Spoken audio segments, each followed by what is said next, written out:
ഇഷ്ടം എന്ന സിനിമയിലൂടെ മലയാളികളുടെ ഇഷ്ടം പിടിച്ചു പറ്റിയ നടിയാണ് നവ്യ നായർ. അന്നു മുതൽ ഇന്ന് വരെ നമ്മുടെ മനസ്സിൽ താരത്തിന് ഒരു പ്രത്യേകമായ ഇടം തന്നെയുണ്ട്. നന്ദനത്തിലെ ബാലാമണിയെയും കല്യാണരാമനിലെ ഗൗരിയെയും ആരും അത്ര പെട്ടെന്നൊന്നും മറക്കില്ല. സ്വന്തം വീട്ടിലെ കുട്ടി എന്ന ഒരു തോന്നലാണ് പലർക്കും നവ്യയെ പറ്റിയുള്ളത്.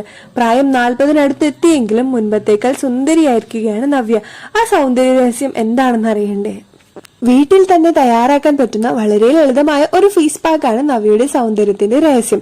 സ്ക്രബ്, മസാജ്, ഫേസ് പാക്ക് എന്നിവ ഉൾപ്പെടുന്നതാണ് താരത്തിന്റെ ചർമ്മ സംരക്ഷണ ചിട്ടകൾ.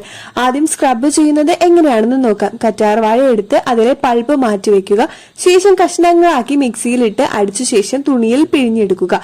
ഇത് ഐസ് ക്യൂബ് വെക്കുന്ന ട്രേയിൽ വെച്ച് ക്യൂബുകളാക്കി മാറ്റിവെക്കുക. ഒരു ബൗൾ എടുത്ത് പകുതി ചെറുനാരങ്ങ, പഞ്ചസാര, കോഫി പൗഡർ എന്നിവ ചേർത്ത് മിക്സ് ചെയ്യുക.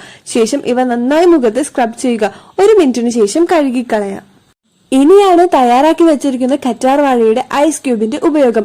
ഇത് വെച്ച് മുഖത്ത് നന്നായി തേക്കുക. ഒരു 10 മിനിറ്റ് ഇത്തരത്തിൽ ചെയ്യുക. തുടർന്ന് ഫേസ് പാക്ക് ഇടാം.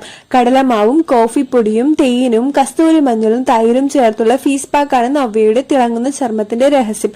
മുഖം കഴുകിയ ശേഷം ഈ ഫേസ് പാക്ക് മുഖത്ത് പുരട്ടാം. നന്നായി ഉണങ്ങിയ ശേഷം കഴുകിക്കളയാം. ശേഷം ബീറ്റ്റൂട്ട് പാലിൽ മുക്കി മുഖത്ത് മസാജ് ചെയ്യുക. 2-3 മിനിറ്റ് കഴിഞ്ഞ് ഇതും കഴുകുക. നവ്യ നായരുടെ ഈ സൗന്ദര്യക്കൂട്ട് വളരെ ലളിതമാണെന്ന് മാത്രമല്ല യാതൊരു അധിക ചിലവും ഇല്ല. മാത്രമല്ല എല്ലാം നമ്മുടെ വീട്ടിൽ തന്നെ ലഭിക്കുന്ന സാധനങ്ങൾ വെച്ചാണ്. ചർമ്മത്തിന് അലർജിയോ മറ്റു പ്രശ്നങ്ങളോ ഉണ്ടാവാൻ സാധ്യതയും വളരെ കുറവാണ്. മുകളിൽ പറഞ്ഞ ഏതെങ്കിലും വസ്തുക്കൾ നിങ്ങൾക്ക് അലർജി ഉണ്ടാക്കുന്നതാണെങ്കിൽ അത് ഒഴിവാക്കാൻ പ്രത്യേകം ശ്രദ്ധിക്കണം കേട്ടോ.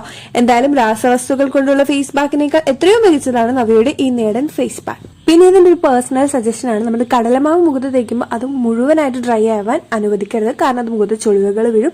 മാത്രമല്ല ഐസ് ക്യൂബ്സ് അപ്ലൈ ചെയ്യുമ്പോൾ ഡയറക്റ്റ് ഫേസിലേക്ക് അപ്ലൈ ചെയ്യാതെ ഒരു കോട്ടൺ തുണി കൊണ്ട് കവർ ചെയ്തിട്ട് നിങ്ങൾ ഫേസിൽ അപ്ലൈ ചെയ്യാൻ ശ്രദ്ധിക്കുക. അപ്പോൾ ഇത്രയേ ഉള്ളൂ നമ്മുടെ വീഡിയോ ഇഷ്ടപ്പെട്ടു കഴിഞ്ഞാൽ നമ്മുടെ ചാനൽ ഒന്ന് സബ്സ്ക്രൈബ് ചെയ്ത് സപ്പോർട്ട് ചെയ്യുക.